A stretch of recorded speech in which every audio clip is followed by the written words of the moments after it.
It's 8 minutes after 8 o'clock. Welcome to Island Tea. The kids are back in school, and the additional stress that comes with that is on parents again. And I speak from personal experience. Hi, Candy.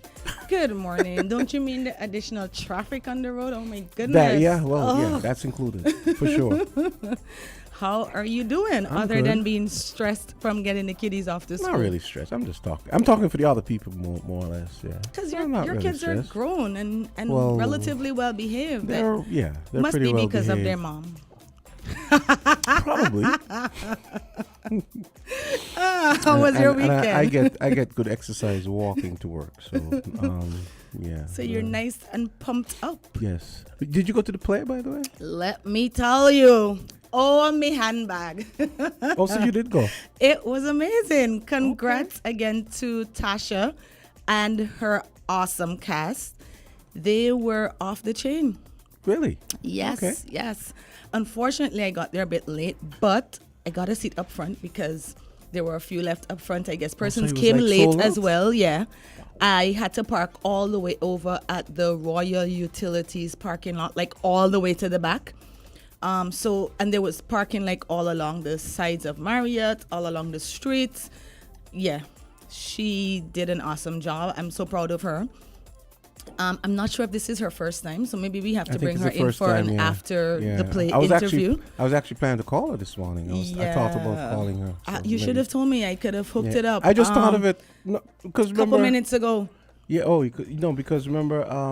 When I came in, I said, maybe I should call Tasha and find out. No, it was really, really good. Wow. Like I said, I got there a few minutes late, but I think other persons got late, so they didn't want to go up front. But I wanted to get everything, so I snuck up front, and there were a few empty chairs up front. Good. So I hope she's probably going to have an encore, I'm sure. Yeah, and so I don't want to give away too much because I'm thinking, I was telling Azard last night, because he missed it. He had a legal clinic, which I heard was pretty good as well. I kind of went over and helped him do some decor, and so I rushed from there to the play, and that's kind of why I was a little bit late. Okay. But he didn't make it, and I was telling him last night I don't want to give away too much because I'm hoping she does an encore. Oh, I'm sure she will. Yeah, it was really nice. But one thing, It's very well set out. I had two older women sitting next to me, and at different points in the play, they would be like, who's that person supposed to be? Who's that person supposed to be? Somebody came on the stage. But it was obvious to you, yeah, right? I was dying. Like, oh my goodness. I was screaming in the audience, right? I thought that the people probably thought I was crazy. Because, sometimes like when you see things, you're not sure if everybody gets it the way that you get it. Yeah. But when you're sitting looking at the play, you realize, yeah, we're all on the same page. Yeah, we all saw that. All right. So, of course, she was depicting the four main persons involved in the last general elections that we had. And some of them she depicted to a T. From the plotting of the elections to payments, peace program, like she touched on everything. Wow. Even the dump being moved. Listen, I was dying in the audience. It was awesome. So they had like the rallies and everything. I don't even want to give away a lot of it. God. You should go. But most of the main characters that were in our last election, and I'm cracking up because there was even a part with Rat Up. And I know it was hilarious. I know she recorded it, so I know it was video. Yeah, and it was pay-per-view as well. Oh, live. Oh, so it was live. Yeah. Oh, so you could have paid and view. Oh. It was that play was off the chain. Romaine, Javed, Jervin, everybody did an awesome job. Oh my goodness. And the singing talent, Erica so Edwards, it's like a musical and no, like at interludes, of course. Yeah. Oh. She broke it up so it wouldn't be monotonous. And so there was Erica Edwards, who's actually going to be performing at the St. Kitts Music Festival. She gave us a little bit of what we're gonna get there. Goosebumps. What did she sing? Goosebumps. What is the song called? Oh my goodness. I think it's like a John Legend song. Okay. So they had the Is it music in Glory? the background. No, it wasn't No? Glory. Okay. Pretty cool. Strong, standing Standing strong. Standing. Standing That sounds something. vaguely familiar. Yeah, it's Or evading Stand. me I right think now. he has a song called Stand. Maybe I could be wrong. stand. Yeah. Something with stand and Okay. standing. Okay. Maybe somebody can text me and let me know what it's called. It's evading me right now. And then this new girl. Well, the first place I saw her was on the internet. A mutual friend we S-Can have. girl?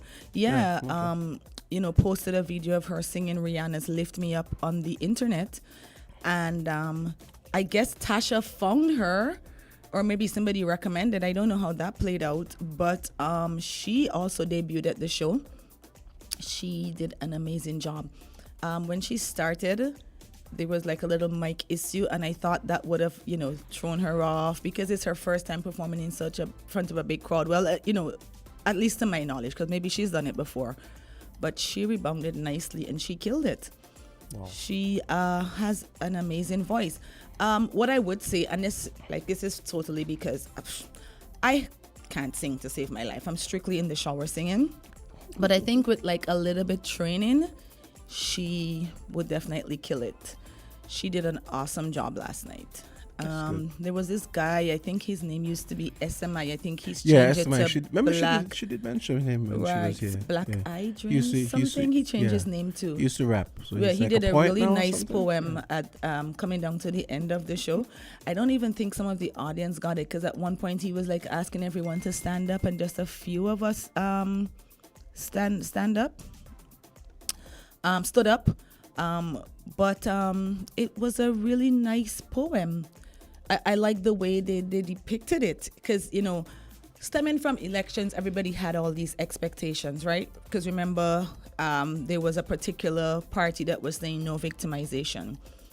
So it showed you like what happened after the election, but it was depicted in poem form. So pretty interesting. All in all, a decent show. After this review, she's gonna have to have encore after encore, I'm sure. Yeah. It was a pretty good show. I thoroughly enjoyed it. I'm so annoyed that I missed maybe the first 20 minutes just because parking. Yeah. But it was a pretty good show. Okay, and here's AZ. Yeah. Oh, we're matching this morning. So well, it's hello. Blue and red. So folks, A it's version. 8:16. A different color, right? Yeah. Yeah, I was just giving a review of the show, and I kind of told the audience that you had a legal clinic yesterday. Oh, So yes, feel I was- free to chip in. Mr. Squarepants didn't go to the play. No, He was working. I was working. Indeed, I wanted to, but it just happened that. Yes, we did make plans to go Yeah, together. it just happened that I wanted to do something as well in celebration of my birthday, and thinking about what would be best. I thought about the legal clinic, and then I was thinking about perhaps a day in the week. But say, perhaps you have the days in the week, and persons are pretty busy, and after a long day, you might be exhausted. So I said, which day would match? Because my birthday is on Saturday, and so Sunday was yesterday, which was the start of the week. And I thought, Sunday, usually you go to church, you have lunch, and then afterwards you have a quiet Sunday afternoon where, if it is, you can come back and have that advice given to you. And so I said, you know what, Sunday would be the best day, looking at all of the days. I thought so too. Okay. Because it gave everyone a chance to, take their time, come out. Because I think you started about 3. Yes. And 3 o'clock on the dot, Yes. persons turned up. Yes. So did you burn a big head for your birthday over the weekend? No, my birthday is. It's not. It's Oh, upcoming. it's coming. So Oh, he's, so he's Saturday. waiting for you to bring it. So you're gonna burn a big Oh, head on Lord. your birthday? Is he talking about 420? Yeah. Oh. No, Since he wants to break you a small out. head then. I know. Jamsa is very excited about 420. I know. Shocking, right? Yes. Doesn't seem like the type. Exactly. Weird. And the day has already passed, hasn't it? Apparently he's doing 420 all month. Oh, maybe he's waiting for music festival. Maybe. But speaking of which, There has been so much drama about that, but I know that I think the People's Action Movement have put out something in relation to it. So Yeah. I think Perfect that segue. we'll have a conversation after we hear from that side, I think, so we could give our opinions on the matter. here. Okay. I know there have been discussions because I myself actually met with the CEO of the medicinal cannabis unit. Yes. So I kind of I wanted to get more information. So I went and I met with him. But like you said, we will wait and probably do a weigh-in on Wednesday. Yeah, let's see what the viewers have to say. Right? So let's everybody get their Yeah. acts together, pull up their socks, Yes. and then whatever else may be hanging. Yes. And then we we'll cut discuss the it on fear Wednesday. loose. Yes. Yes. So because there has been a lot of activity over the weekend. So. There has been. Yeah. And I also want to say thank you to you, Candy, who came down yesterday and Sunday. And Candy assisted me and the team with the decor. Candy said, you know what, it's going to be something simple, sir. You're going to be free of charge. You're not going to thing. And she came down and, you know, she had her show to attend. And she still came during the 12 o'clock period. And You had it in Molyneux?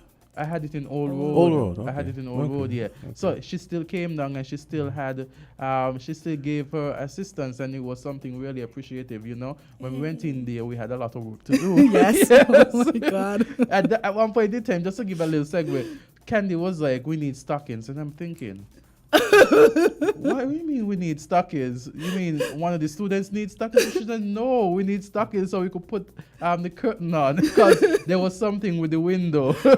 He's like, why do you need stockings, Candy? This is weird. And then one of the Yeah. students, because I had some students from my law class there who volunteered, you know, I want to thank all of them who volunteered as well, took their time out on a Sunday. They could have been elsewhere, but they chose to be there, and I want to say thank you to them. They even came. They were excited. They had the little pins because They had were excited. Yeah, they had the little pins, and they even asked me when we're going to do something else again. Oh, wow. So I have to plan for them. They're in first year law, and I'm hoping that we could do a series of activities as we go along. Well, so it blends in not only the learning but the practical aspect of the law. You know. I you enjoyed seem- working with them. You seem to Yes. have touched a good nerve because the phone is ringing. You guys want to take some Sure, calls? let's Sure, take why some not? callers. Okay.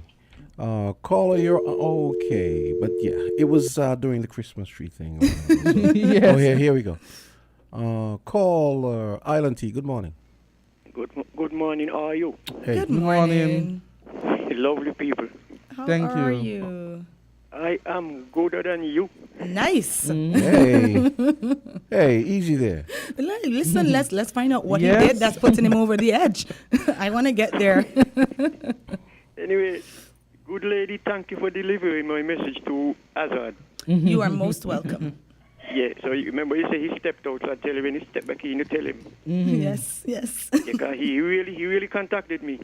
Azard, I want to wish you a belated gone birthday. Well, it's not gone yet. It's actually on the Oh, now you say 29th of gone? April. No, I started it off yesterday. Oh. Yes, the Don't make no first joke of the with week. birthday, man. Yes. Yes. Because people will classify you with Methuselah, you know. No. Maybe it's not part yet. A long ways to go. That person being one, the oldest person, I take it, you know, I want to live long, so I know. I take it. Exactly. I take it.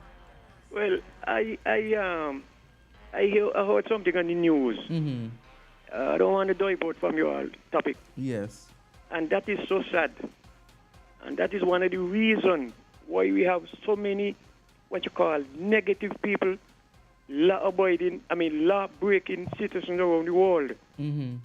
Now, 1979, we had something in Guyana called Jim Jones cult. Mm-hmm. And we all know what he did to a lot of his followers them. Yep. He preached the wrong message to them, and they follow him because that was his man-made suggestion, Mm-hmm. and not the Bible. And then we had one in Waco, Texas, Yes. here with David Koresh. And we have many more all around the world. Even here in St. Kitts, we have a lot of cults. And the reason why I refer to them as cults, because they take away the gospel from when they get behind the pulpit, and they put man-made suggestion behind the pulpit. And then people following what man suggests about man. How could any man walking on the earth today be the Messiah? That is what they're fooling people with, a lot of foolishness.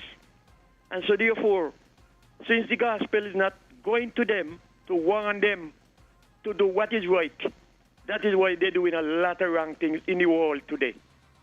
Which one are But you that is all I referring had to? to say The to one the- in Kenya? Yeah. Oh, yeah. Oh, yeah. Oh, my Jesus. I forget that. 60 cops, they're finding grave. Wow. The number increased? Oh my goodness. Yeah, the number increased. It was The number increased. 43. And Wow. many more discovery Oh my goodness. report to come. Wow. And here what he tell them, Lord have mercy for me. If they starve themselves to death, they're going to reach heaven. Oh my goodness. And people check on that when the Bible is there with the truth. Now, if he had preached the truth from the Bible, none of them would have followed him with this stupidness about starved to death and dead. So I just said that to warn people who are looking upon man for the gospel of man. No, the gospel according to the Bible. Follow that, people. We ain't going wrong. Nobody perfect. None on this earth here perfect. But we all can correct our mistake that we made. Thank you very much. Okay. One you so lady much and for plenty your call. gentlemen. Okay. Yes. Thank you for calling. Beware, Thank beware, you. beware the cult of personality. The yeah? Bible says, my people perish for lack of knowledge. There's another call. Read it for yourself. Yeah. Go Call ahead. go right caller. ahead, Island T. Hello. Good morning. Good Hey, morning. good morning. Good morning. How are you? Not bad at all. Not very good from your topic, but I just want to ask a question. Did they say that they ain't got smoking in the music festival? You can smoke a ganja in the music festival?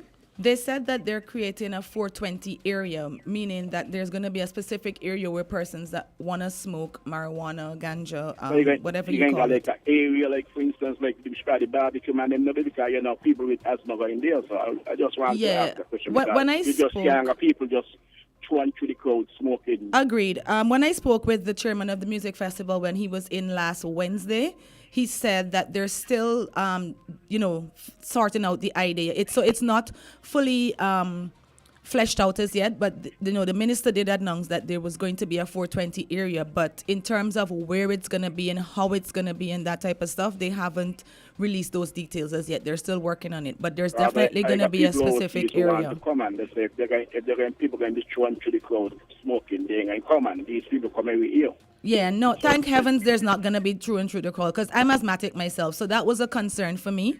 Also dust.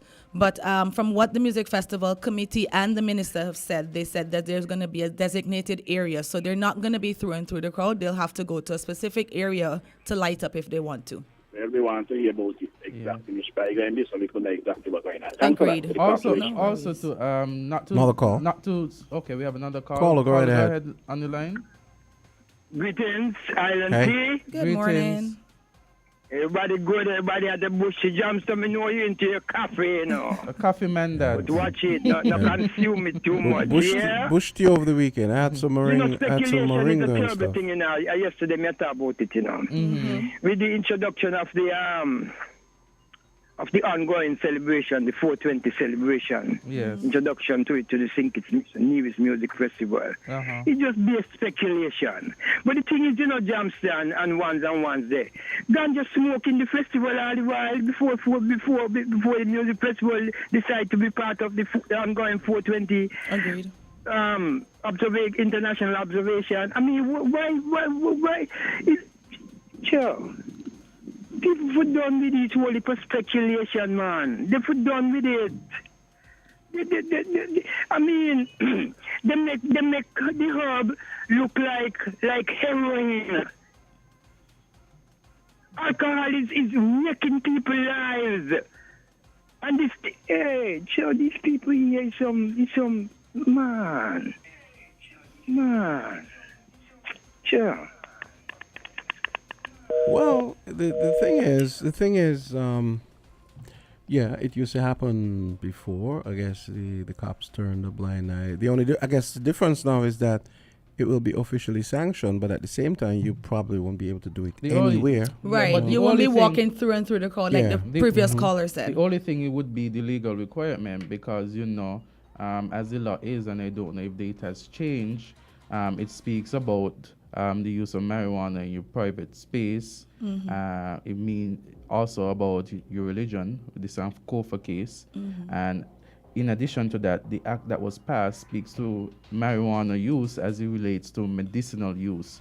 And so the question is not that it should be shunned upon at music festival, but the legality of having it done at music festival, whether it hits the legal requirements. But well, clearly they'll have to expand the act to include recreational use. And I think we still have a few more weeks to go. Yeah, so that's I think that's the turning point. But again, I said we will go into a greater discussion of it on Wednesday. I remember when they initially announced the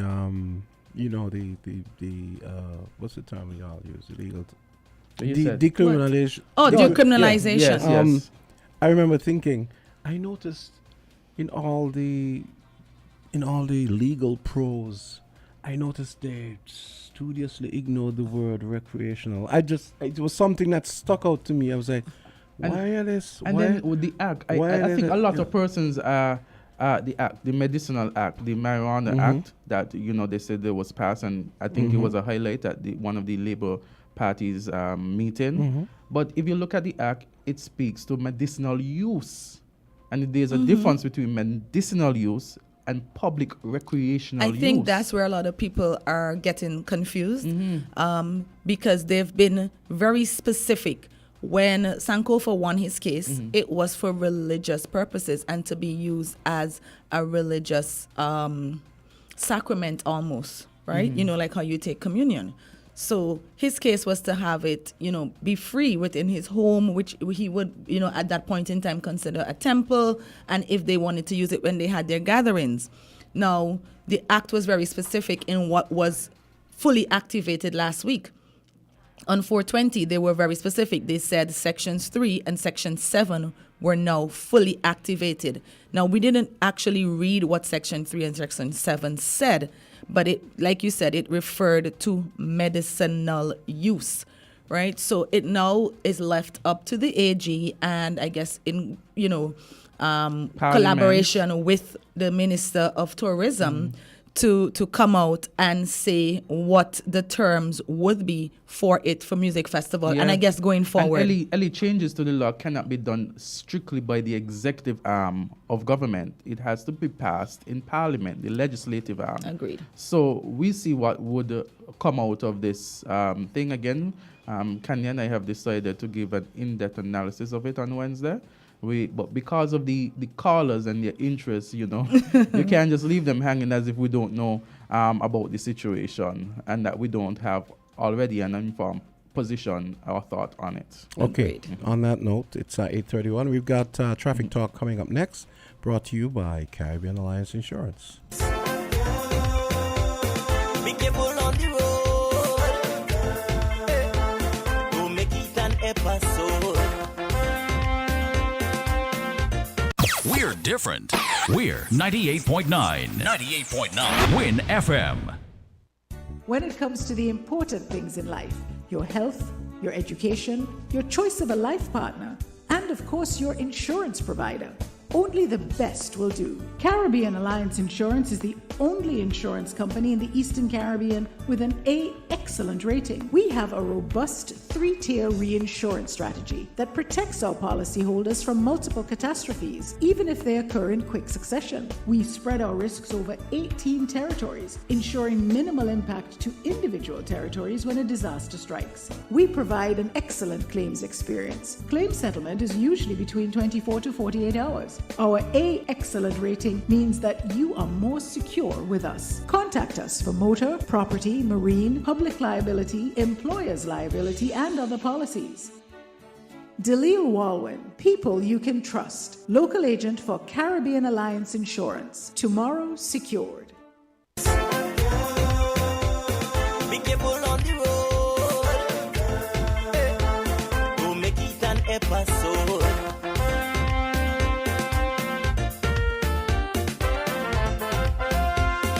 It's 8:33, and we are back with Traffic Talk for today, Monday, April 24th. Good morning, officer. Good morning, Johnston. Okay. Welcome, Sophie. Welcome.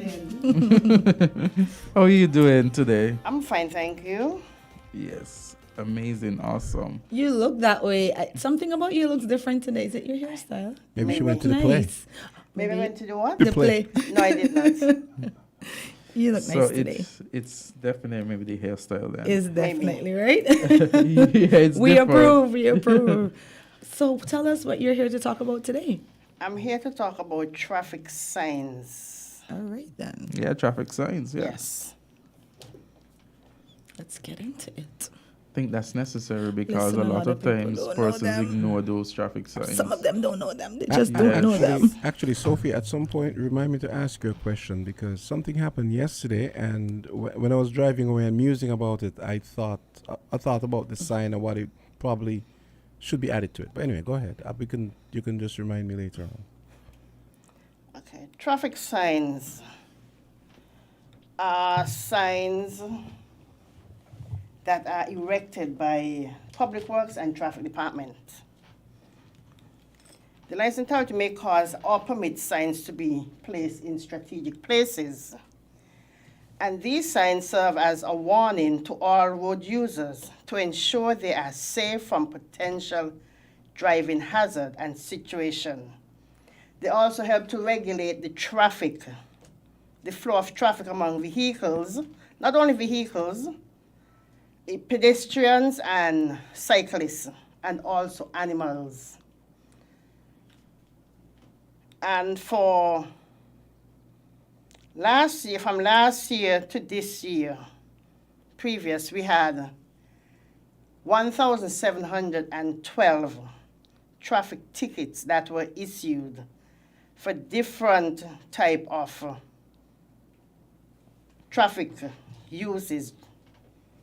We had failing to comply with traffic signs, failing to comply with other road with signs that said no right turn, failing to comply with traffic sign given by direction by police officer, failing to comply with traffic signs with 30 minutes parking, and we know we have on 4th Street on the left-hand side that says no parking between 7 a.m. to 7 p.m.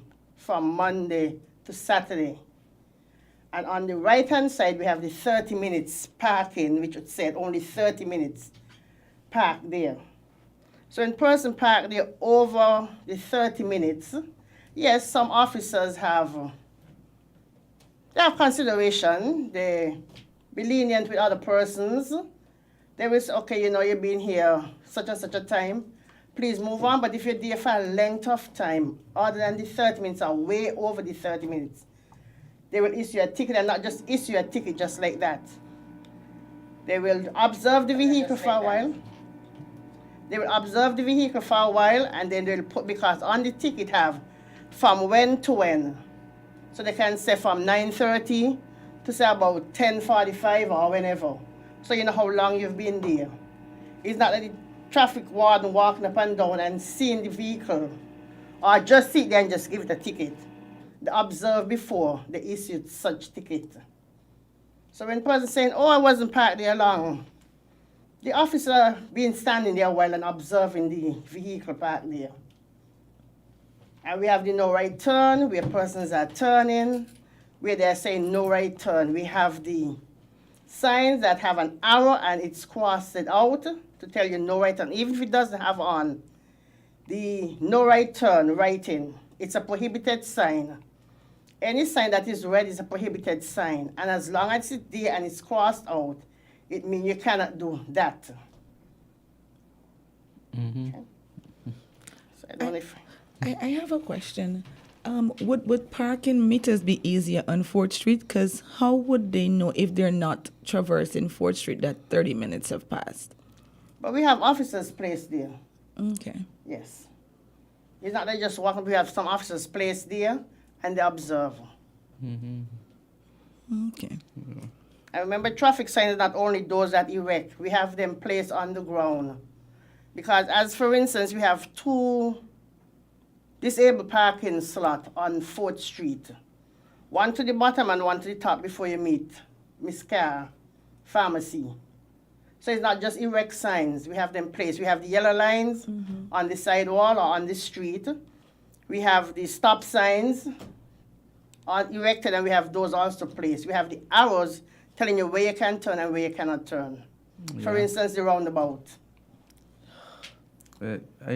Even those signs, I just want to, especially those with the persons suffering from disability, the special parking spaces for them. Oftentimes I've seen persons who park there, and when they leave the vehicle, they are, in my estimation, you don't see any disability. Listen, I And didn't you even don't know they see had them. disabled signs there, because somebody's always parked there and it's not a disabled person. And they don't even have someone who is disabled with them. So just urging persons, I know it might look vacant, but you never know who might be in need of that parking space because of their disability. She touched on roundabouts, right? And I Roundabout threw up my is not head for today. We'll because do the next I live time. across from a 'Cause roundabout. the phones will never stop in it. No, but some people just don't understand the signs, and that's my issue, right? Is it that enough of it is not emphasized during driving classes? Because sometimes the signs are right there saying go that way, do not go this way, like she said, prohibited, and people still drive without due care and attention, I guess. Roundabouts have been one of the testing areas for drivers here. This is true. I live right across from one, and they break it all day long. Especially you have the one at the airport, that one, I think, and then you have the one by ECCB. Those two, I think those two are all roundabouts. You should see the madness that occurs. Yeah. At one time I saw a guy coming the opposite way from the roundabout, and I'm stopping him, like flagging him down, because I'm thinking maybe he's a tourist, maybe, somebody that doesn't know. One lot of bad word. I was like, okay, then proceed. Kindly go ahead. How dare you? So I would just like to give you the total for each traffic signs, or as I stated before, we had failing to comply with traffic signs or signal. We had 5 paid and 1 pending. We also had failing to comply with traffic signs. You have a sign saying no entry and persons break that. Or you have cones on the side. We have failing to comply with traffic sign. We have 133 cases pending. Unpaid tickets is 348 and paid 641. Total 1,122. Failing to comply with 30 minutes, as I said, on 4th Street, that's the only sign I know we have right now. We had 30 unpaid, 82 paid, and 15 case pending. That's 127. 82. Yes. Failing to comply with direction of police officer. Whether it's a police officer or a traffic warden, because traffic warden falls on the police officer.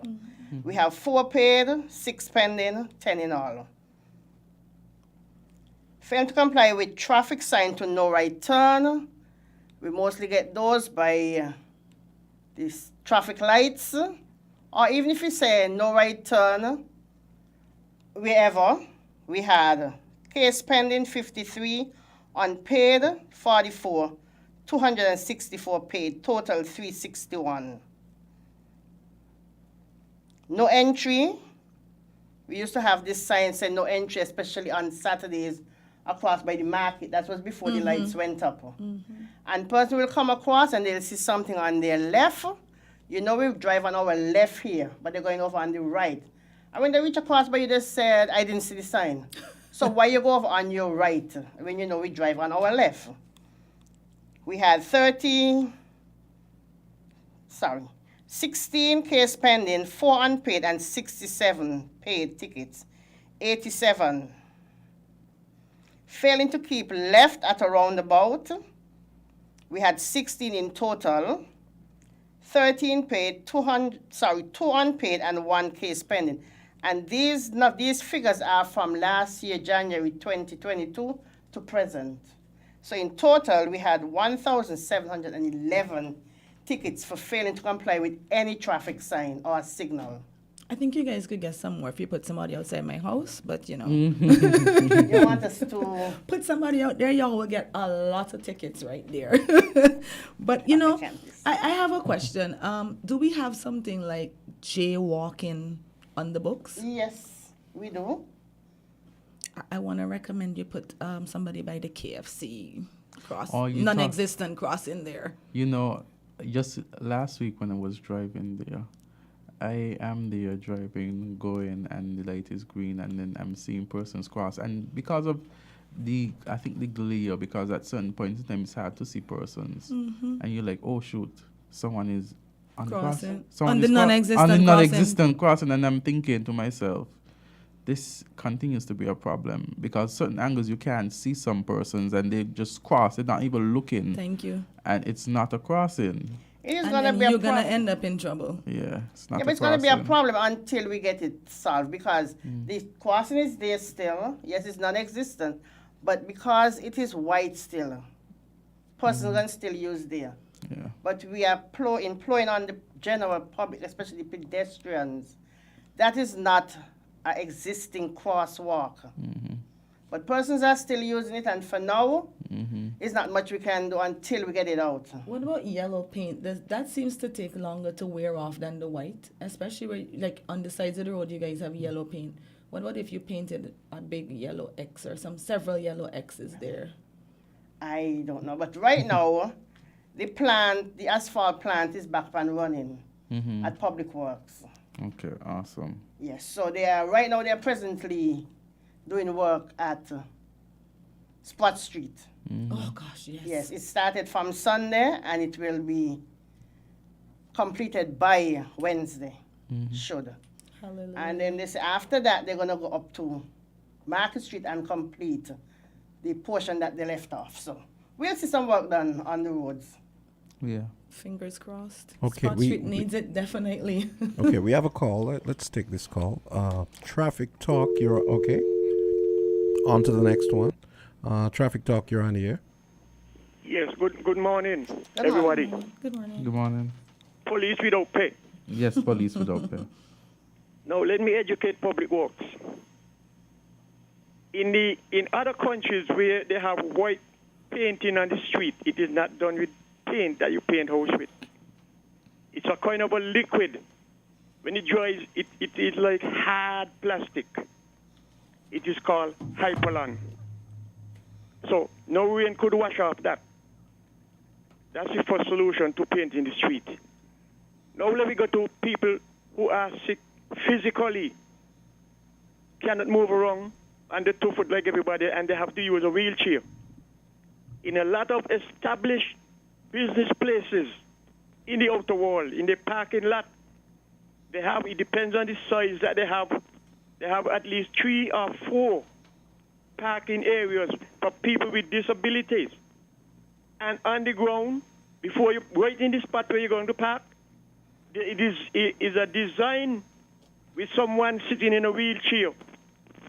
And the 2 pieces of blocks, concrete, that would stop your vehicle from going into the building, they are all painted blue. Everything is blue.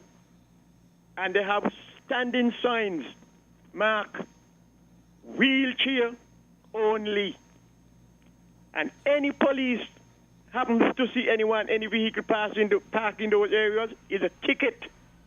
So therefore, a lot of times those parking areas for disability people are vacant because nobody wants to get that ticket. The ticket to park in a disability area is higher than just parking anywhere else. And I think we need to adopt that style. Otherwise, they ain't going to stop it. They just run in to park and they don't care who. They park and they go and they do and they come out and they run go. So that's my suggestion for the traffic today. Thank you all very much for listening. Thank you, Carla. Carla. Thank you. Have a good one today.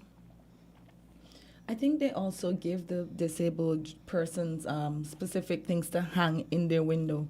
So, like, for instance, you pull into the handicap parking, you also have a sticker that indicates it's a disabled driver or handicapped driver. So it ties back, like it matches the spot, right? Because everybody gonna come out. Some people may put on an act actually, just to use the parking. I've actually seen it happen. We have another call. We have another caller. Okay. Traffic talk. You're on the air. Hello. Good morning, Miss Henry. Good morning, Jams. Good morning to Jam the them. rest of this panel. Thank you. Good morning. Good morning. Miss Henry and the panel and my good friend, counsel. And Yes. I understand the other lady is a counsel too, but people say they don't see in she uniform. What I call to say, right, Yes. is that police don't pay attention to these things if people with a disability. It's a big breakdown we got in this country, you know. A serious, serious thing, you know. Yes, when it comes to lawlessness, think this is a place now, sir. And if it's that these young politicians come in with it, they better up the cemetery, they big up Russia, you know. I don't understand what's going on. People just doing as they like for about 3 weeks. You see, it come like they're speaking Spanish. It come like they're from either the Republica, the Bolivia, or Santo Domingo. Come right across Liverpool. Come across Pasha and banking down. The other night, a taxi man was blocking them in a small car. I mean, what's going on? People just doing as they like and don't care. And who want to be good citizens, police to challenge them? You call them, see them downtown, you see the litter, you call them, you tell them you want the people name to take your money and carry them. You want them to put you nothing in the court, you know. You want the name to carry them in the court. We have to start somewhere. Look at these workers every day going the square, go up. As soon as they don't work a morning, people going there for lunch, eat. Nothing wrong with that is a nice sight. They got the bench them pull all over between the bamboo them, and night time they watch people to do them as they like. And the young ladies them have come from quiet another workplace in Figit there. Nobody do nothing. A police station just a few paces away. You think these things should have happening in Walwyn and Fire and them, man? I mean, none of them coming around asking no question. Then they don't even laze around the circle. Really start that. You can't see them. Who in charge, you can't see them. And it's like when they don't work at that time, that's it. Nobody following up nothing. It's like the young police, them ain't gonna supervise. Like they did in Dubai up 4th Street. Give me a break. Have a good day. Colin, thanks for Thank your you contribution. for your contribution. Thank you. Wow. Didn't even know all that was happening in the square. Yeah. Yeah. Anything else, Johnson? Oh, Your the question. Yeah, okay. To set up the question. Now you know that when you're driving along along here, you can go straight across after 7, right? You can go straight across to West Square Street. Like if you're driving, you're right. But yesterday afternoon, I went up by the old cinema. And then I was planning to go. I wanted to go by the bank, so I came up, and then I realized the sign there says you can't go that way. So no then, left turn. So you can go that way after 7 if you're coming this way, but you can't do it from. Oh, if you understand what I mean. You cannot go straight across from George Street into South Independence Square Street. No, it doesn't have a sign there. Which street is George You come Street? from George Street and you turn up East Independence Square Street. You cannot go on to South. You can't do that now. No. I remember there used to be a sign there No, that said it's you not. go. So you changed that because of the lights. No, it was always like that. It was always like that. You come up Adlam Street, you take a right onto South Independence Square Street. You come down West Independence Square Street, you come across South. You go down west, you only could take a left onto the Bay Road. Well, okay. So that means that was probably done because of the lights then. Because see what I'm saying. Because you remember before the lights, you could come up the street here. Yes. And then you can go that way, but you could yes, also. you can go that way, but you only could go as far as East Independence Square Yeah, Street. but it used to be that you can go after 7 o'clock in the evening. You can go across. You had a sign there saying it facing. Yeah, but that was way. Go across where going towards where TDC Financial Service Insurance is now. Over to. That finished a long time. Yeah, I know, time. but I think even since Miss Wyatt was in traffic. okay. Oh wow, that's a long time Yes. ago. Okay. Yeah. All right. Okay, we have some calls coming in. Traffic. Okay, we had a bunch of calls, so hopefully we'll get another call coming in any second now.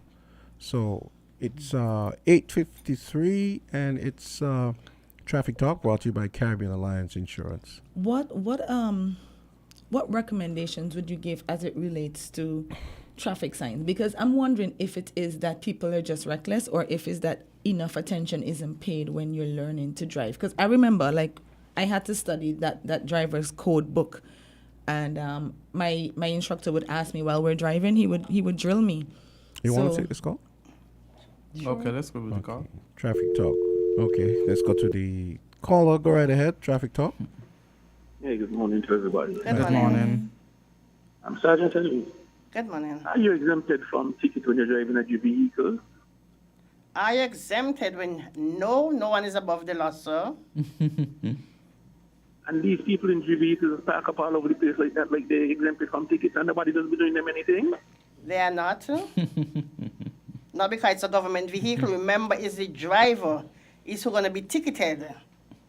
I know that. But Yes. the traffic warden does these people park up all over the place and don't do them anything. Well, I can't speak for a traffic warden. I only speak for myself.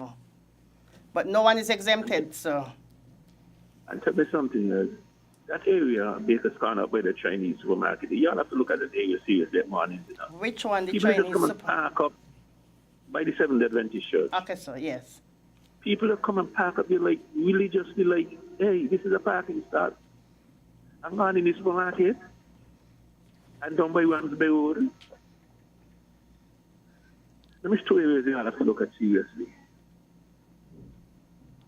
Okay? Yes, sir. In the area by Ram Supermarket, you have where you can park between 9:30 and 11:30 to unload or offload. So if you go to the shop, you go for your vehicle and you park it up between that time to unload your vehicle. Anything other than that, it's a no-no. And then you have from 1:30 to 3:30 in the afternoon.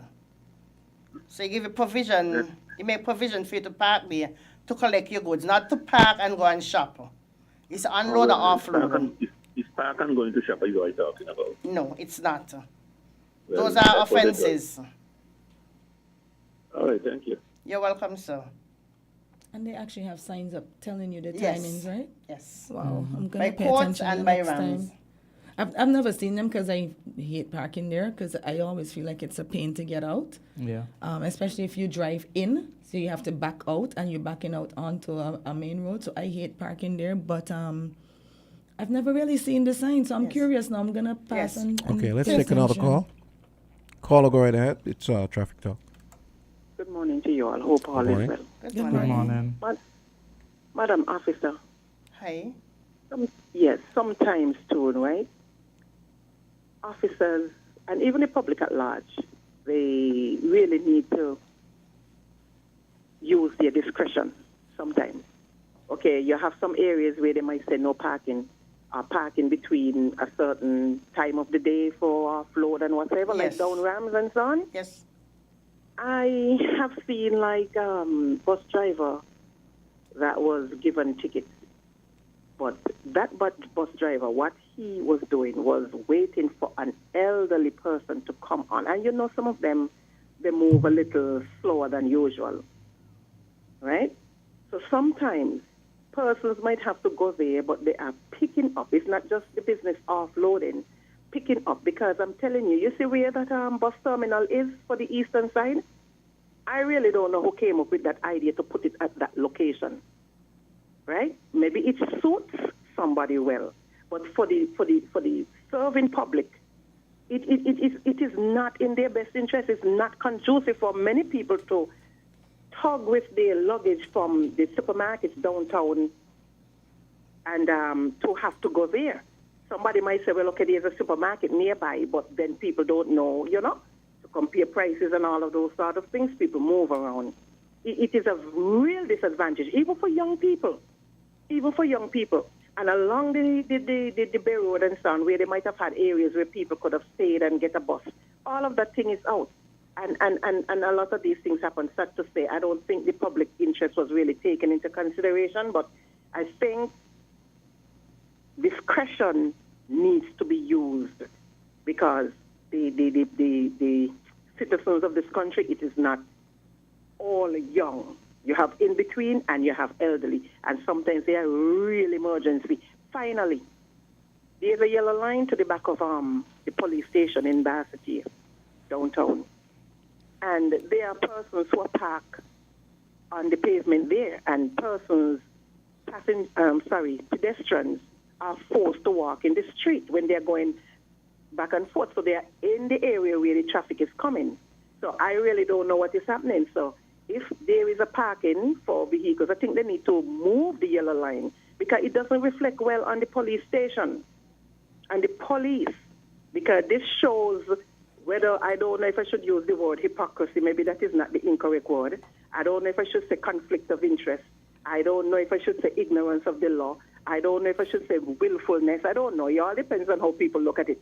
But it doesn't speak well for the police and in the police station with all of these things parked up on the pavement where there is a yellow line and pedestrians can't walk.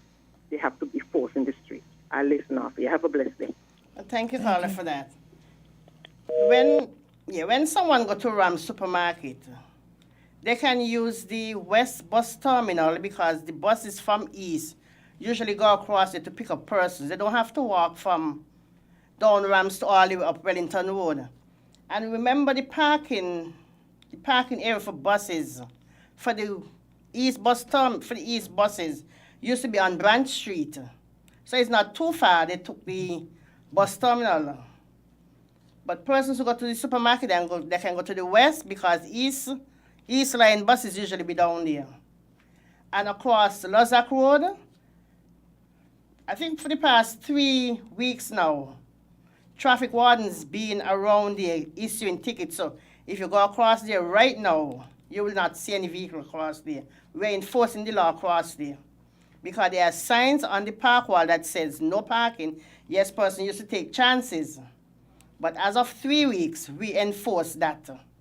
Because it is unfortunate that a pedestrian has to walk in the road. Because that is negligently preventing the flow of traffic. A pedestrian is also considered as a traffic.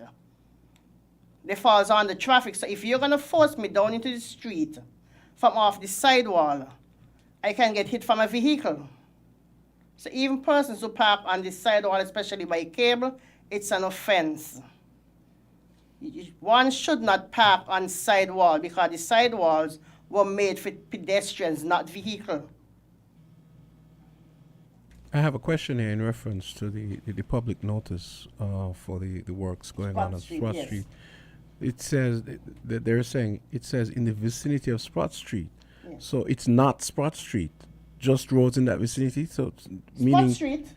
Yeah, Sprott Street. so I guess what he's implying in that you should have said Sprott Street rather than the vicinity of Sprott Street, because vicinity, I mean, means Yes. you know, it might not necessarily be Sprott Street, but it could be the top of Sprott Street. the top of Sprott Street and carry on. The whole of Sprott Street, they are doing work. Okay. Yes. All right. Okay. So it's 2 minutes after 9 o'clock. I'll give you the last word.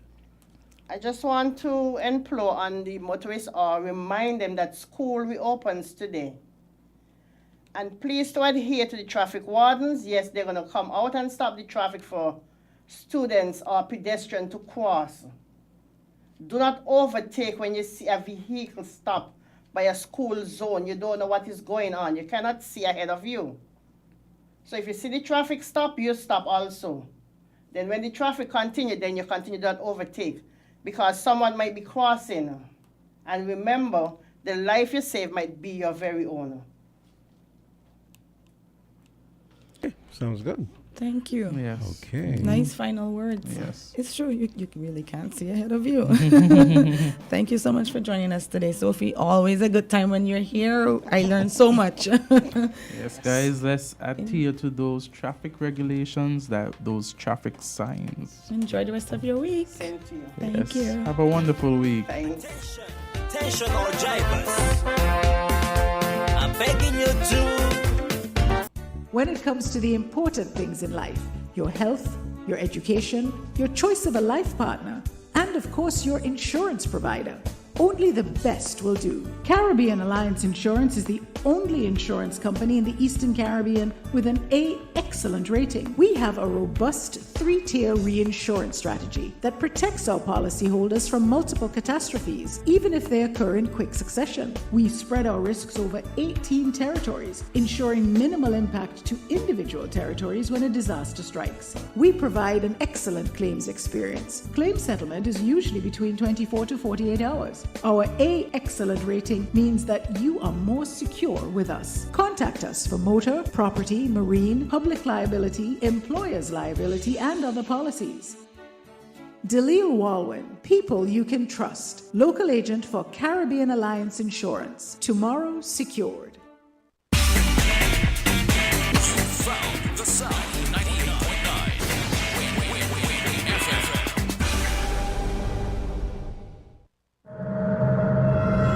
Buildings damaged by an earthquake are dangerous. This is not the time for sightseeing. You could be in personal danger and your presence could hamper emergency responses. Also, stay away from areas prone to landslides, low-lying coastal areas, lakes and streams that lead to the ocean. Do not head for the coast until local authorities tell you that the danger of a tsunami has passed. Curiosity can kill. This message is sponsored by the Australian Government, AusAid, and produced by NEMA in collaboration with WINNFM.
Island time, it's 9:06. We're going to be joined shortly by Sharena Warner and Cromwell Williams of the Water Department.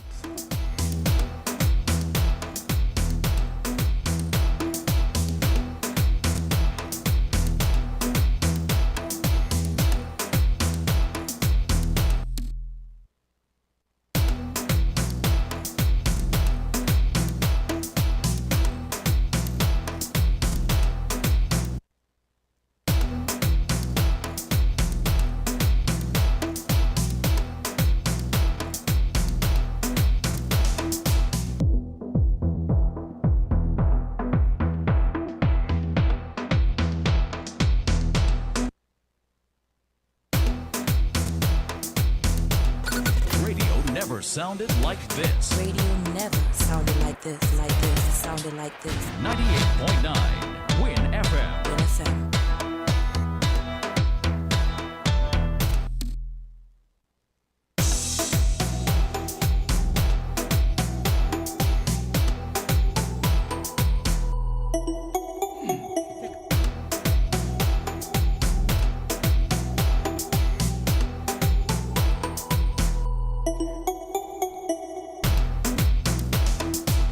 It's 9:07, and as promised, we are joined by Cromwell Williams of the Water Department and Sharina Warner, also of the Water Department. Good morning. Good morning and welcome to Island Tea. Welcome to Island Tea, guys. Good morning. Thank you for having us. This is the Yes. first time I've had Sharina here. Yes. But Mr. Cromwell, welcome again. Yes, he's been here numerous times, yes. So tell us what you guys are here to discuss today. Well, we're here to talk about our recently launched 24-hour hotline service. That's a customer service. So we're offering the public a long-awaited opportunity where there's a centralized point for them to direct their concerns, for them to log faults, for them to point out to us any issues that they have in terms of the water supply. Wow. That's Nice. very good, especially concerning, especially as it relates to the water situation that we've been having in St. Kitts and Nevis, where there has been some shortage and persons without water for some time. Well, I'm just happy to see that promise made and kept, because when Mr. Cromwell visited the last time, he did tell us that this was something they were working on. I didn't really expect it to be launched so soon, so kudos. And it's 24 hours, is it not? It is 24 hours. So Wow. whenever you call 465-8000, you're guaranteed to get someone answering the line. Oh, wow. So that means persons are working around the clock. We have That is persons on the midnight shift. That is correct. Wow. 465 So when was 8000. it launched? It was launched, Mr. Williams, jog my memory, just maybe like 3 weeks ago? No, about a week and a half, 2 weeks, 2 weeks ago. So have persons been calling? Has it been active? Have you guys Definitely, been definitely. flooded?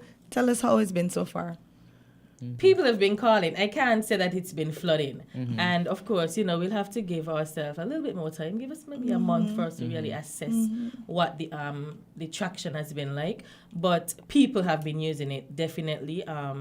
I've seen people refer to them making calls, alerting us to how many times they would have called via Facebook. They've indicated the quality of the service that they've received from the operator. So that's a Wow. plus. Okay, That's an that's good. advantage, Of course, you'd want that if you're calling, especially with a frustration, that at least the person who is receiving your concern is polite and receptive to you, that you have a little frustration and they're showing some willingness to get it resolved. Right, So right. I think we're heading in the right direction. Nice. What are some of the things that they've been calling about? Well, maybe they see a leak, but of course the number one call would come from I am without water, Yes. an interruption in the supply. Is it that the interruption comes at times where maybe the ministry itself is unaware? Because if persons are calling in to say that they're not in a supply of water for the hotline, it comes to mind that perhaps there might be instances where the ministry is unaware that there might be a shortage or that an area is without water. Right, so there are two basic instances where people are without water. One is where we know because our workers might be in the area doing some maintenance work, and so they might close down a small area, maybe a street or a few streets. And there is also the instance when we would not know because sometimes a reservoir that feeds an area might have just run low. And so persons, especially in the higher parts of that village or community, would suffer interruptions. And we might not be aware because we are not really monitoring the reservoirs 24/7, even though we can to some extent, but because of limitations, manpower, and so on. So those are the two instances. So when someone calls, we will then be able to give them the information. We'll be able to say, okay, after they would have checked with the technical staff, they would be able to say, okay, well, you're out of water, but it will be for maybe a next hour or two because they had to close down the system to do some maintenance in your area. Okay, that's good. At least persons, when they call, could be given an answer and perhaps a time limit our expectation as to when the water would return. I think that is good. And to Azard, if I may add, Mhm. I think the advantage of the hotline service is that, yes, we can share notices, whether it is through the mainstream media, press releases, whether it is through Facebook. But in terms of real-time updates, we may put out a notice now, but then this situation is fluid as it relates to water. We may say, for instance, that the estimated return time would be at 1 o'clock. But again, it's subject to change. And with the fluidity, and again, you can update on Facebook, yes, in a matter of minutes, the situation changes. But if you're able to call in, both of them working in tandem would help to improve the communication. Agreed. Yeah. I think it's an excellent idea. About how many persons do you have manning the hotline? We have at least 2 persons on shift at one time. Oh, Okay. wow. Okay. So that's heavy. So is it, because again, 24/7 is pretty. That's pretty intense. Yeah. That's no easy I feat. get your question in terms of how many persons are working at a time.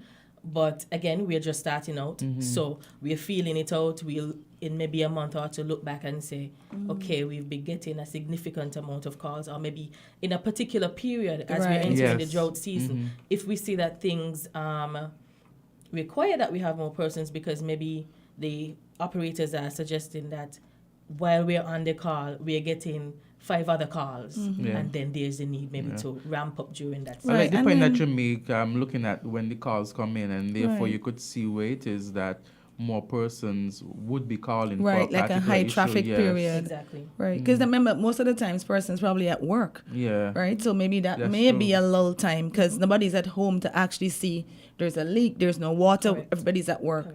And then maybe like 4 o'clock, people start going home like, wait, no water there. When I leave this morning, we still ain't had water. Then the phone lines start picking up. And hence they need to be 24 hours. Exactly. Because the after hours, when people are really home, is what really matters.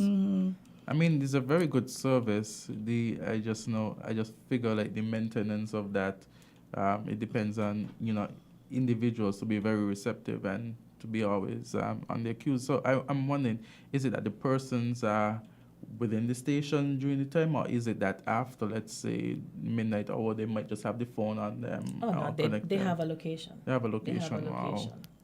They're on property. Wow. Kudos to you guys. Yeah, that's really good. I don't think the importance of that is the level in which you guys have taken it should not be underestimated, because that's a lot of hard work. Just even to be there after hours in the evening to ensure that you serve the public. I think it's definitely a good thing, because where utilities are concerned, water and light, you kind of always need them. Yes. And I feel like some of us Candisie, if I must be a little biased. I should be a little biased. Let's hear it. Take it away. Water, even more. Yes. You can't Okay, live guys, without water. we have some calls coming in Yes. for the water department officials. Let's go to the phone line. Okay, that person. So hopefully we'll get another one coming in momentarily. No, I was going to say, like, sometimes you underestimate it, right? Because maybe you're not the one facing a water shortage, because I didn't realize until I started seeing posts on Facebook that New Road was, experiencing such a bad situation where water is concerned. Yeah. So they must be very happy. We have a caller. Island T, go right ahead. Good morning, folks. Hey, good morning. I would imagine that there is some way of differentiating between what is an emergency call and one that can perhaps, it's for your information only to act on, but not necessarily an emergency. I just wondered if you can walk us through the process by which you decide. For instance, it would be interesting to know if, for instance, we had water gushing out. Now, that's an obvious emergency. Now, if you have a slow leak, that's not. But one of the things that I have noticed in the past is that you'd make a report, somebody takes it, but then it takes long for the follow-up. And I'm wondering if there's a kind of a ticket system employed by which the calls or whatever are recorded, and then you have some kind of follow-up action afterwards. It would be good, for instance, to know when you call, you're given a number, for instance, a reference number, which, if it's not worked on, you can always call back with that reference number and to get some kind of information, an update on what's happening. And the last thing, to have two people manning this 24/7, I don't know, isn't it more efficient to automate something like this? I imagine in times like these where everybody looks at fiscal prudence and all of that, that automating it would perhaps save the water department some money. Okay, so if you could just walk through the process by which how call, it's good to take that you're taking calls. I don't think that was ever the problem. There was always somebody, at least, who would take a call. But I think is what happens after that ended up being a problem. Okay then. Thank you very much, caller. Very good suggestions and questions. If I can start where you ended in terms of, I do disagree with you that the issue was not that there was no one to take the call. That was a frustration for myself as the manager for many years, and also for many persons in the public, in that we did not have a number that persons could call after hours. Sometimes persons would actually get in their vehicle and go to the department. They might meet a security guard, and so on. So that is why we had to have this central location and this number that persons can reach. So that was a big step for us that needed to be taken.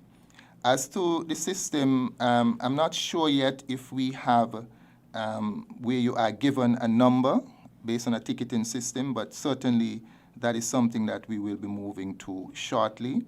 I think most of the calls, the caller asked, in terms of emergency, all calls, yes, will not be emergency, but I think for us with water, and given our situation right now where we don't have excess water in our system, every call, almost every call is an emergency, because it means water is being lost, and as much as possible, someone needs to get on top of it to stem that loss, because we just don't have the excess. And it might be a small pipe, it might be a large pipe.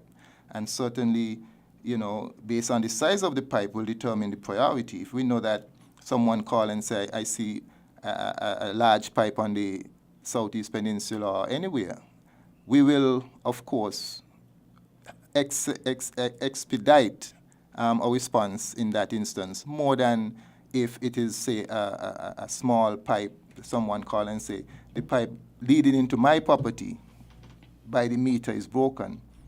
Okay. So based on the size of the pipe, that alone will tell you, the urgency. Okay, we had a bunch of calls coming in, but I wanted you to finish your point, but let's take another call. Okay, so that person dropped out. Let's hope the persons who were calling while the director spoke will call back. Okay, here we go. Island T, go right ahead. Yeah, good morning, Jamster and Mr. Waterman. Good morning. Yeah, Mr. Waterman, good program, but please don't take too long with an answer, man. Because a lot of people want to report water leakage. Okay. Now, some years ago, I reported a water leakage on the extreme end going south on St. Johnson Avenue Street. And it's still leaking. It's a valve in the middle of the road down there by the end. And if you go down there now, you see it wet down with water. And do you know, the whole of St. Kitts is on water? And we had a truck here from Canada, a water drilling well truck, well equipped.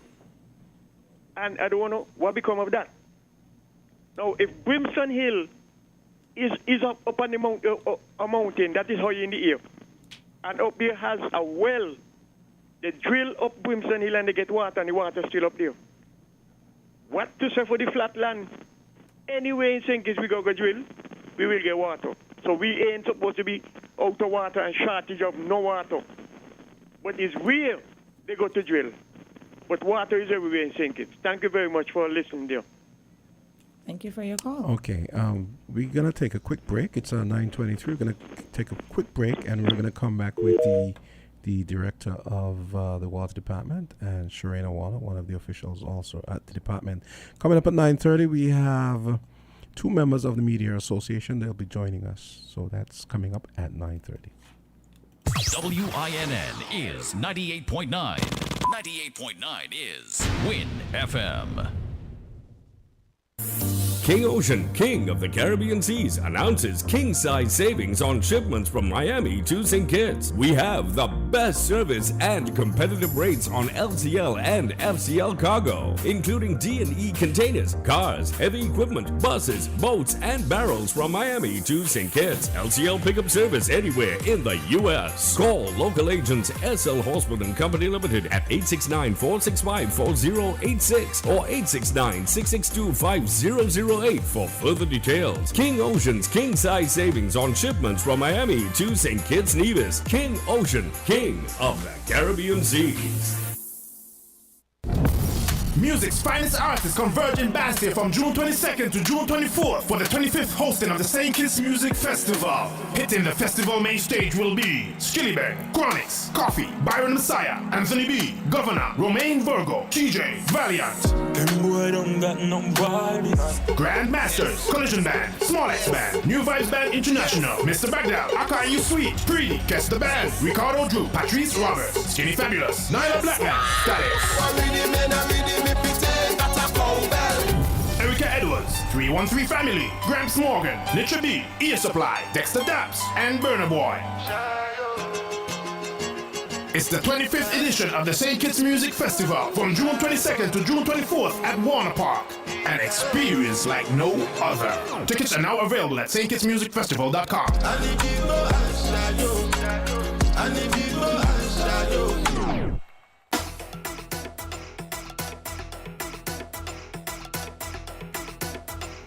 It's 9:25. We're back with the director of the water department and Sharina Waller, also of the water department, and we get to the conclusion of this segment. All right, guys. I'm not sure if you want to answer the last question or. Well, indirectly, unfortunately, Yes. because I want to comment briefly before our time is up on the dry season, or some say drought.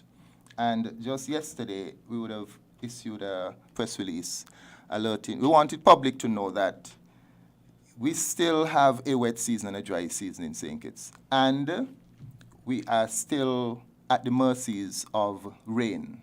Rain is where our water comes from. So even for the last caller who spoke about drilling wells, and he said there is a well at the top of Brimstone Hill and so on, and he say anywhere in St. Kitts you drill, basically you would hit water.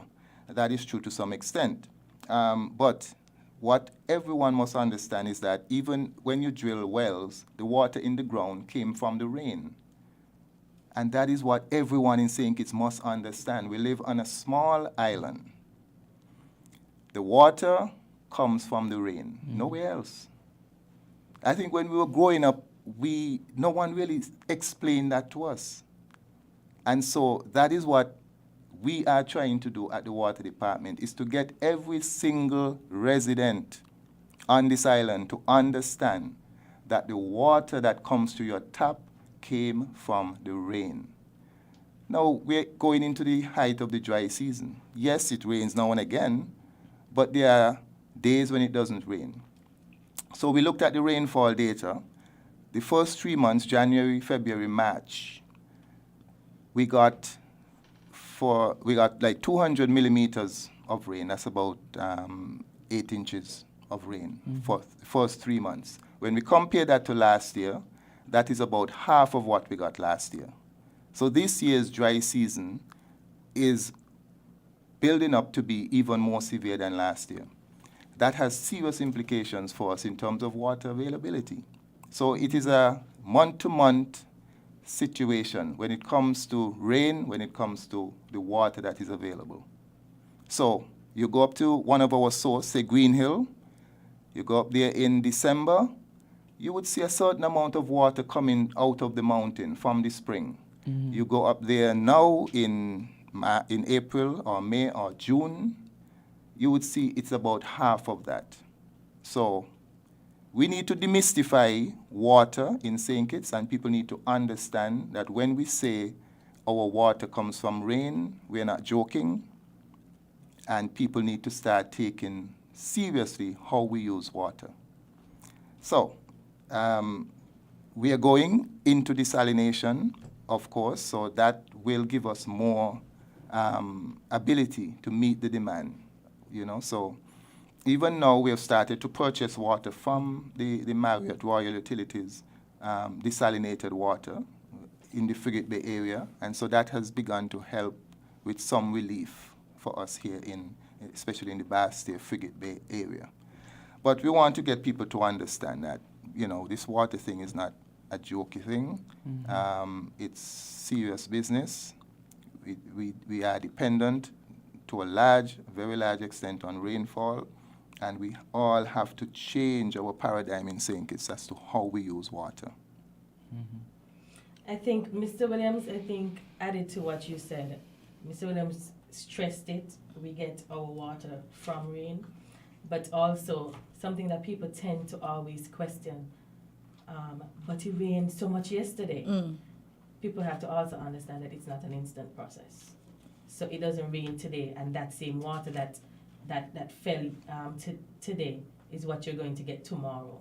So I think that's excellent because people always complain. People always Look how much rain we get in, and they're still cutting off the water at night. So that's an excellent point, There's a natural Sharina. process for the rainfall to take, Mr. Williams. Weeks to months delay.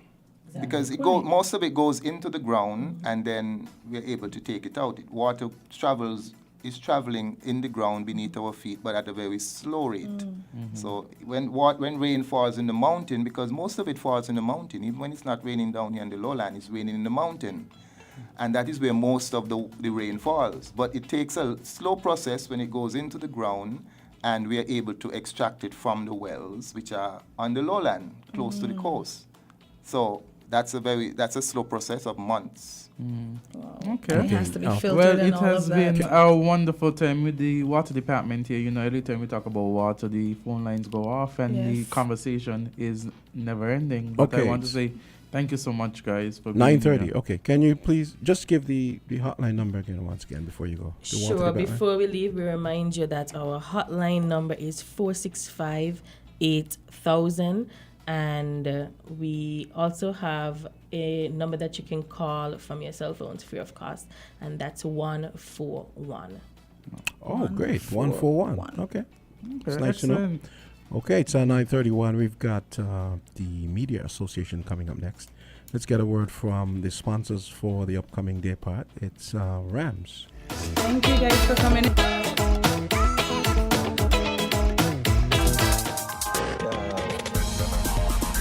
We're different. We're 98.9. 98.9. Win FM.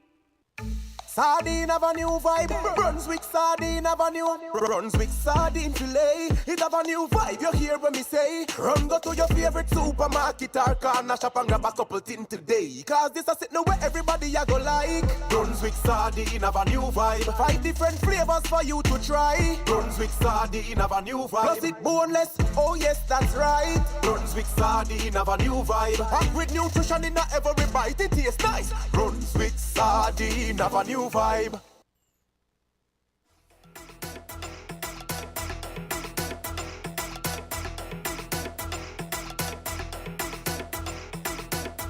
WINN is 98.9. 98.9 is Win FM.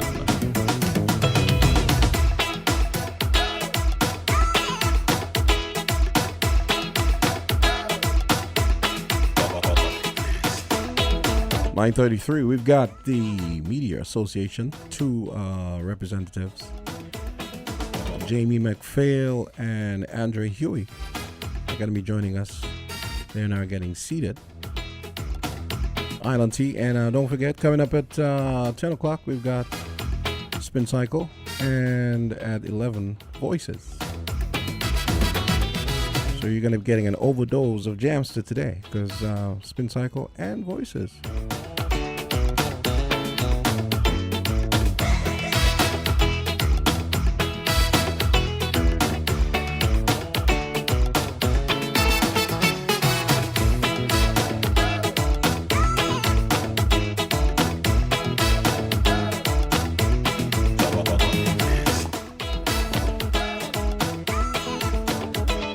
And let's get this segment on the way. It's 9:34. We've got Andre Huey and Jamie McPhail of the Media Association. What brings you here today? Yes. Welcome, guys. Good morning. Yes, Morning. Thanks for having us. Media meeting media. So to what do we owe this pleasure? Yes. Well, the Media Association of St. Kitts and Nevis will be hosting a workshop next week for our members on media and the law. Mm-hmm. So it's quite apt that we're speaking to lawyers here now. Who are both on the media. In the media, exactly. In the media, yes. We should go to that workshop.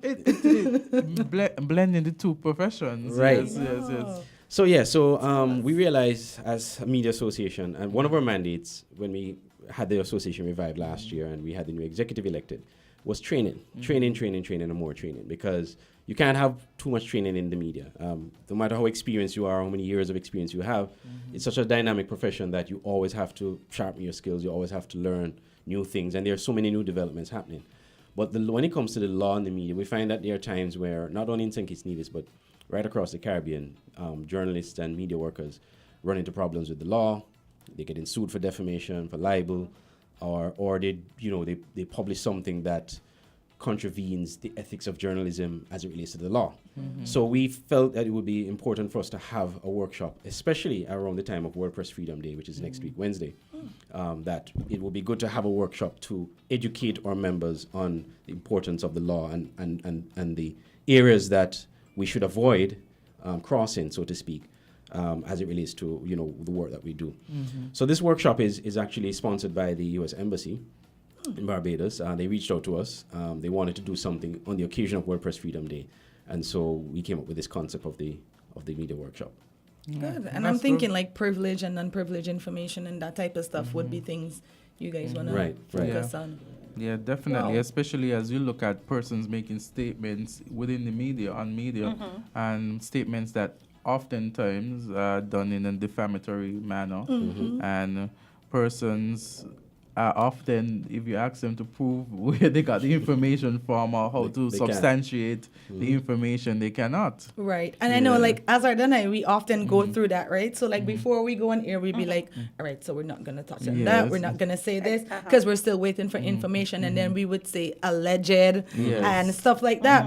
But not everyone knows that. Exactly. But, for the two of us, we're like, we're definitely not going to. I'm not even trying to get a lawsuit, right? And then persons need to understand, it is when you're looking at defamation, you can make a defamatory statement if it is that you can actually prove that what you said is the truth. Right. So and then it's very careful when you're looking at the defenses for defamation. You look at comment, because you can make a fair comment on a situation, and that is your comment. And so defamation is always an aspect ticklish. area in which you must be able to recognize your parameters. And that is why we need to have these workshops over and over Yeah, and over yes, again. yes. Because we have noticed that we've had meetings, you Mhm. know, with the general, well, with our members. Yes. And we often get the questions, well, why you can't say this? Yes. Because, you know, even at work sometimes, Mhm. I'm like, well, I'm not doing this.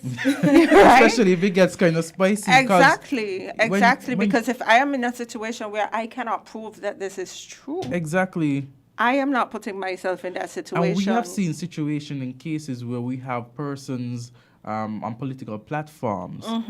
They say the Tell wrong me thing. about it. Yes, And at the end of the day, they have to pay by their pockets. And not only that, but when the radio stations air Yes. these live meetings, Exactly. Put a we disclaimer.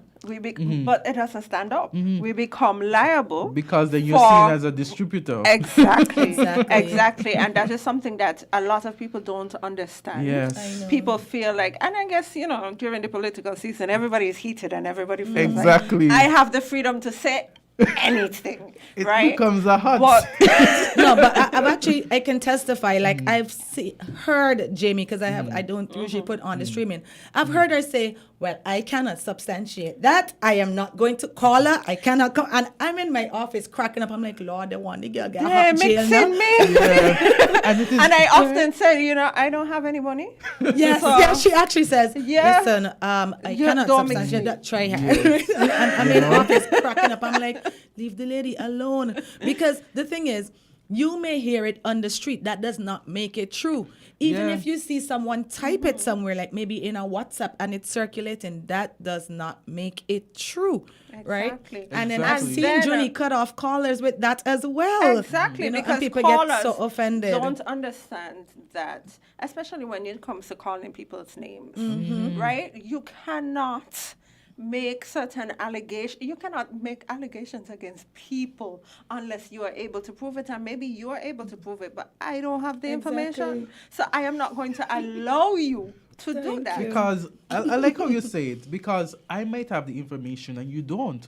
And then you're the one who says it, and then at the end of the day, you have to now prove it, and then you're the one going to court and not me who has the information. And who say that, you know, I'm going to be willing to share that information on my sources or something exactly. like that. Exactly, So and it must then be- sometimes they feel they could prove it, Yes. but it's not necessarily. They're not necessarily able to prove it because Candy says something to me, and I feel like she's an honest person Yes. and a trustworthy Right. person.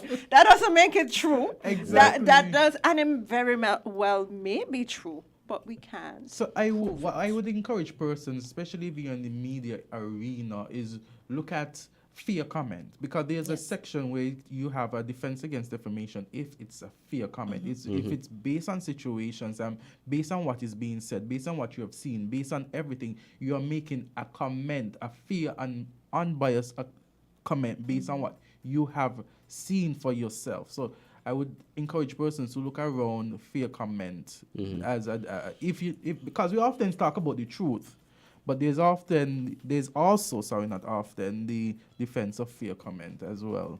But And we've seen some instances where that. In fact, I think there was one that happened recently, which we kind of reported on. I'm not going to go into right now, but it certainly was one of those cases where fair comment was used in favor of the media representative who was taken to court. Who are some of the persons that you guys are going to have at the workshop in the training? Well, for especially on the area of media law, on the area of defamation and libel, we've invited retired Judge Justice Kathy Ann Waterman Lachu out of Trinidad and Tobago. She is an expert on this subject. In fact, she's written a book on it called Media Law, which is really for media workers. It's as like a tool for media workers in the Commonwealth Caribbean. She's really good. I've actually been in two of her presentations. The most recent one was in Trinidad. I was at a workshop there, and her session was supposed to be 45 minutes. I think it ran to over an hour because it was so engaging. You know, we had so many questions for her, because what she did is that she was able to show practical examples, things that have happened, case studies in the Caribbean and also outside of the region, of journalists who have published articles and whether the article, when the matter was brought to court, in some instances you had the media houses winning, and they maybe won on a technicality, and then you have other instances where they lost, and she showed why they would have lost because of what they published. And she's very engaging. Very She's engaging able to person, yeah. ask you questions, ask you why you think, you know, the general, so you feel as though you are in an actual classroom. Yeah. After her presentations, everybody has questions. Everybody now feels like, you know, we're in law school. Yes, yes, and yes. it's important because, as I mentioned, these issues come up every single day. Okay, it's 9:42. We have two members of the Media Association. Could you tell us a little bit about the complement of the Media Association and like your executive? Yeah, well, okay, good. Thanks for asking. So Jamiela is the communications director. So she's in charge of public relations, etc., and social media. Nice. Yeah, I am the president, so I oversees everything with the association. Our first vice president is Mr. Glenn Bart of SK Newsline. He worked along with Jamie on the freedom of information, which is also going to be one of the subjects at the workshop. We had put together a committee to focus on the freedom of information legislation, to make recommendations, which we did. We made some recommendations to the Attorney General, both the past and current Attorney General. And we were promised that most of those recommendations would be considered for the amendment. So we are waiting to see the gazetted legislation. We also have Second Vice President Jermaine Abel of SK Vibes. Our Secretary is Natasha Morris of SK Newsline. Our Assistant Secretary is Sharon Richards, right here from WINNFM. And our Treasurer is Devin Richardson, better known as Bucky Got It. Everybody know Bucky. Yes. He's our Treasurer. And did I leave out anybody? No. Okay, that's everybody. Okay. Good job, Mr. I President. have a feeling we left somebody out here. But No. Okay, that's everybody, right? Yeah. Okay. Yeah, be a trusty PRO. Yes. So you're just having that one presenter, or No, is we there- have is there others. more? So she's doing the main presentation, which is the first one for the day. Yes. We're also looking to do something on intellectual property. We're busy working out the details for that because that's also very Nice. important for the media. Yes, copyright. Right.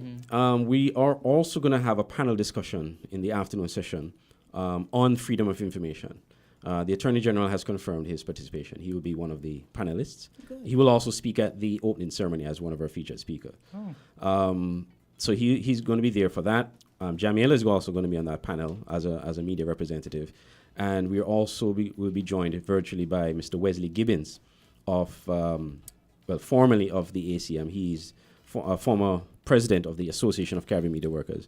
Wesley is a very experienced journalist in Trinidad and around the Caribbean. He has done facilitating training for several workshops and media workshops across the Caribbean.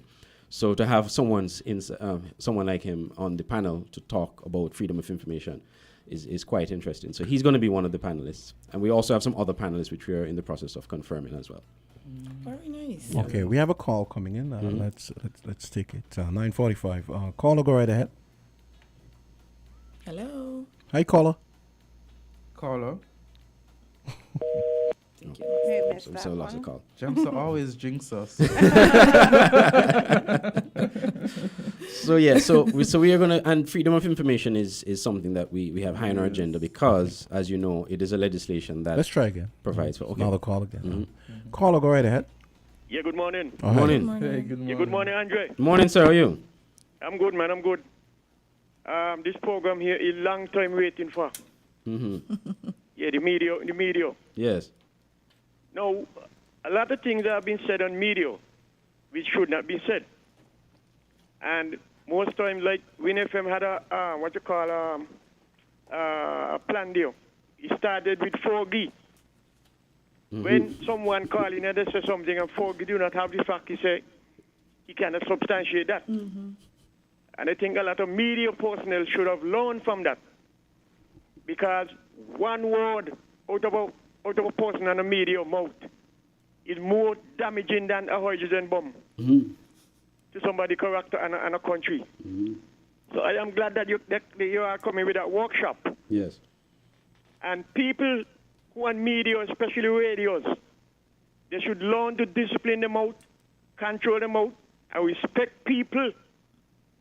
If you're going to talk about me, throw a stone and mash up somebody's windscreen, well, that is a fact. And they could have the evidence to prove it. But when people going to get on media and get personal with human being, especially woman, describe every part of a woman and then not a surgeon on the radio in coarse language, that is not called for, and that need to be stopped, because that is something happening around here on an everyday basis, except Sunday. So I'm glad that you are having that workshop. Yes. Teach people on media to control the mouth, because one word could carry them down in Mr. Limo house. Down there is where they just sell conscience. All right, thank you very much for that call. Yes, okay. All right, thanks. And that just reinforces the importance of the workshop, why we need to have it, because you'll be surprised at some of the things. When I was in Ms. Latchman's session, you'll be surprised of some of the things that you can get in trouble for. We take for granted. Part of also, and the discussion we were having earlier about, people feel that they can say what they want. Yeah. One of the one of the responsibilities that we're taking up as an association is to educate the public as well, not just the members, because I think people generally don't quite understand the role of the media. But we're getting a call, I understand, so we'll take that call and then. Okay. Call go right ahead. Yes, good morning again. Good morning. I just wondered if the media here had come to some kind of agreement as to the kinds of laws that they want to be guided by. Is it that they'll be concentrating more on accepting the law as it exists right now and working with it, or do they think that it can be improved, make changes? Because that threshold of, for instance, something like defamation seem to differ depending on the jurisdiction, the laws that operate in any particular environment. So I just wondered if they had come to a consensus already. When you said that, caller, could you be a bit more specific? Okay. I assume that right now there are laws governing defamation. Yeah. Okay. Mm-hmm. But those laws may apply to everybody, and shouldn't they be applied more to people in certain areas, like, for instance, public affairs? Shouldn't the threshold be different for them as opposed to an ordinary citizen? Because of the fact that they're imbued with more power and authority, etc. When you said that, tell me specifically if you could have an example, so we could understand. All right. If, for instance, you accuse a politician of, let's say, bribery or accepting a bribe. Yes. I would have thought that I think the onus right now is on the person making the accusation to prove that. Right? But usually... Although that particular politician is in public office, and so he should have more of a responsibility to show that he is not, in fact, taking a bribe.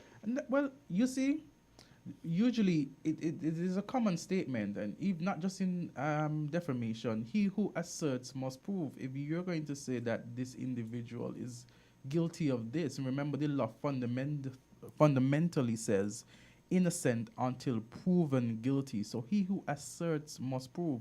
Because if you look at the foundation in the law and look at our constitution, it says that we are innocent or perceived to be innocent until we are proven guilty. So that it is... but that's what I'm saying. That's where I'm saying that there should be a difference, because remember, that person also has access to power and authority. Remember when it comes to easier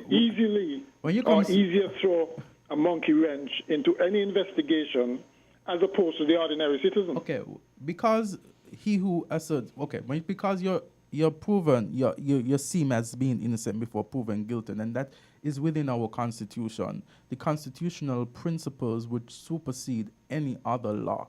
So you cannot go around making accusations. Yeah, or you cannot go around making law that is inconsistent to our constitution. On the face which of it, which brings me to the start. What I said from the start is it that you accept current law, including the Constitution as is, as opposed to trying to change it to make it more friendly to your environment that you're working in. I hear what you're saying, but let's look at it fundamentally. Let's look at it without even painting politicians or anybody.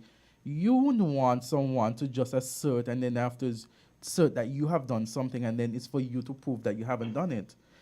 Essentially, I think that in all fairness, it would always be best for if someone brings an allegation against you, if the state brings an allegation against you in any whatever matter, that person who brings that allegation must prove that you're guilty of that. Sure, on the ordinary circumstances for ordinary citizens. It could but open I'm up. saying that a public official is not ordinary. So you're saying right? that? I mean, look at the difference, for instance, between our laws and those in the states where it's. But no man is above the law. I think whether but wait, just to first, what I'm thinking you're asking is okay. So where we start off is the Constitution is the supreme law of the land, and then everything else follows, right? So you're asking if the current laws would supersede the Constitution. Is that what you're asking? Because I'm getting the sense that I think what he's asking the Constitution. Is if we But are I expect any agitation the media to advocate some of these laws. Well, I think law evolves based on societal needs, right? So that is why we constantly have amendments. I would be against that personally because it would mean that you can make allegations on anybody and then you're forcing the same person in which you're making the allegations to prove that they're innocent. No, what he's saying is that if persons in public offices would be judged according to whether the you're same in public law that a office or regular not, I person. think you should No be- man is No, but above You the can't say law. whether you're in public office or not because you're still people in fundamentally public an office individual. do not have the same, or people out of public office do not have the access to resources and information like people who are in it. And that is right? why Those are you the should ones- be thinking about. That is before why you make allegations. that is why I think the especially with the Attorney General and everything else, putting laws in place to hold public officials accountable. And those laws don't necessarily mean that he who asserts must also say that he's not guilty. You understand? If you're going to But bring in terms of the media association, what I'm saying is, So what don't we you have think done, they should be advocating? we have looked at, for example, Andre just spoke about the Freedom of Information legislation.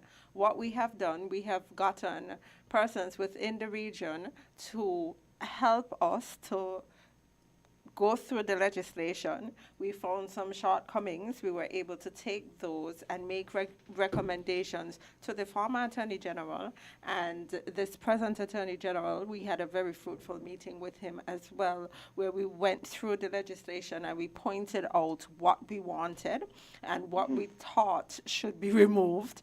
And he was quite comfortable with accommodating us with that. We have spoken, not in any depth, about criminal defamation as well. And so we are going to look at that legislation. Now I can't say, well, we want to change this or we want to change that, because we first have to look at the legislation and find out what it is that is there. I got you. But the point is, of course, is that those who are in the system right now would probably be less inclined to change it because it suits them. But the media, knowing what its role is, knowing in the past how difficult it was to get information and to operate on the strictures of the law right now, I am thinking that they would have a vested interest in making sure that the laws, whether are changed or the Constitution changed, to make sure that they do their job as the fourth estate. You know, they have to know their importance in the role of in our democracy. Yeah. And as such, advocate to make sure that they can do their job. And that's a very good point, Carl. And that is why when we're starting with the freedom of information legislation, because it's at the embryonic stage at this point. So it gives us a great opportunity to have gone through the legislation when the government was looking to make amendments and to make recommendations. So now that we have done this, and of course we're waiting for the official gazetting of that law, we're then going to now look at the other legislation, case in point, the defamation, the one that governs defamation, to see if there is anything in there that probably needs adjusting to meet the needs and the demands of the current situation. And that is why these workshops are so important, because now that we have made those recommendations, legislation has been passed, although it hasn't been gazetted as yet. We need all media professionals to know what is in the legislation. Yes. And let me just remind persons as well, although laws can be passed by Parliament still has to function within the parameters and defines the definitions of the Constitution. They cannot, in and of themselves, just create laws that would be inconsistent with the Constitution, or it is the job of the judiciary to ensure that they are the guardians of our Constitution, which fundamentally gives us our rights and freedoms. Okay, we have two remaining minutes, but I just want to sneak in a quick question. I noticed that you have you could say a social media, non-traditional media operative on your executive. Are you guys actively doing outreach to non-traditional media houses? Because those are the people who need the training the most, because a lot of these concepts, journalistic concepts, they don't understand. Right. No, that's a very good question. We actually do. We have persons, we even have someone who's a podcaster, who's a member of our association. The Constitution allows for what you call associate members. So a bona fide media worker is someone who's considered to be working in the news gathering business. So your primary source of revenue or income comes from working in that field. But, and of course you have people who are involved in that process, cameramen, technicians, etc., etc. So those would be full members. You also now have room for associate members, so persons who are in the communications field, but they're not necessarily journalists or media workers per se. So you have, for example, as I said, podcasters, you have people who are in public relations, etc. They can be associate members of the association and still receive some of the benefits of. So people like, what's his name, Obi? That's what they call him. People like that. Obi's a blogger though. So he's a blogger. He's not quite a podcaster per se. If they applied, would they be? No, he cannot. Well, if Obi, for example, wants to attend the workshop, because there's a virtual aspect of it as well. You see, it goes to my point about these people, news gatherers. To some degree, because sometimes they post things that blow up based on something that happened, and they may or may not have been journalistic principles applied to what was disseminated. Yeah. So there's the rub. I would recommend them to apply to attend the workshop for sure. Because, exactly.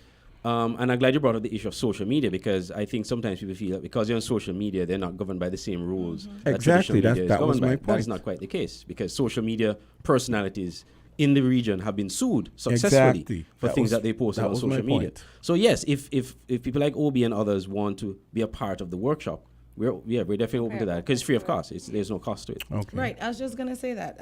Is there a registration cost? Yes. And could you just remind our listeners when it is, and the topic and that type of stuff? So there's no cost, but you have to register. So there is going to be a registration form available, a digital form available later today. We will have it published on our Facebook page. We have a Media Association of St. Kitts News Facebook page, so persons can go there. Later on this morning as well, we're going to be releasing our website link so that people can go there and register. The date is next week, Tuesday, starting at 9 o'clock. It's going to be face-to-face as well as virtual. Face-to-face at the Open Interactive Conference Facilities up in Fortlands. That's right next to Palm Court. The first set of people who register, we have a limit of about 25. Yeah. So the first 25 register will be there face-to-face. Anyone else after that will have to join virtually. Nice. So that will be the option. Okay, folks, we're out of time, and we have to leave it right there. That's going to do it for that last segment. And Island Tea. And stay tuned to WIN FM. And It's good to see you guys. Yes. Thank you Okay. guys for All right. joining us today. I usually just hear you on the radio, so it's nice to see your faces. We're different. We're 98.9. 98.9. Win FM. Hey kids, drink healthy. Reduce sugar chubby with the same great taste. Lots of magic fruity flavors, drink the more healthy way. It tastes so yummy, chubby, chubby. 25% less sugar chubby. Be active, be healthy, drink lots of chubby. Kicking for